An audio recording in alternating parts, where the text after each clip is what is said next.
د ننګرهار د رنور ولسوالۍ سیمه ییز مسؤلین وایي د ولسوالۍ کې د بزګرانو اقتصادي پیاوړتیا په موخه باغونه جوړ شوي او د بیلابیلو کښتونو د اصلاح شویو تخمونو مرستې شوي.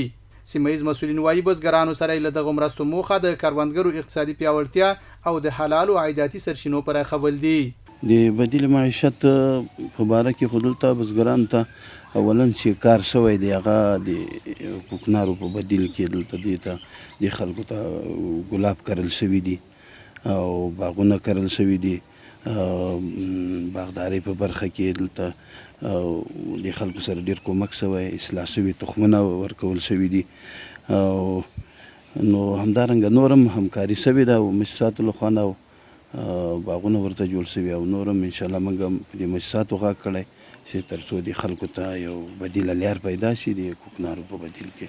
د سیمې بزګران وایي د اقتصادي پیاوړتیا دا ډول پروګرامونه به د دوی په حاصلاتو او عاید کې مثبت بدلون راولي. دوی وایي پخوا مو امکانات کم وو خو اوس چې اصلاح شوي تخمونه او مرستې راکول کېږي هیله لرو حاصلات مو زیات شي او اقتصاد مو ښه شي. باغدارۍ برخه کې ډیر کار شوی دی. موږ خپل د بزګرانو د شفتالانو ونې کرلې دي. دا څلورم کال دی چې عملو خلک کوي باغداري ټولو نو دا ځمکه موږ کم ځمکه لرو نو ټول خلکو ورنه باغونه جوړ کړي دي. خو هغه کوکنارو په ځای کې خلکو باغونه کرلې دي. باغداري ډیره زیاته شوې ده دلته درې نور کې او الحمدلله کار هم ښه روان دی د مؤسساتو د خوا نه.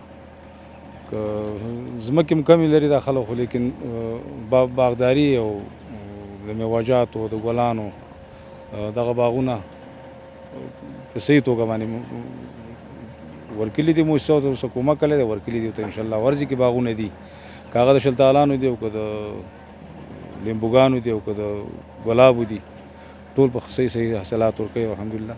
ځایي مسؤلین وایي هڅه کوي بزګرانو ته داسې فرصتونه برابر کړي چې د قانوني او ګټورو کرنیزو محصولاتو تولید ته مخه کړي او خپلې کورنۍ اقتصادي ستونزې حل کړي.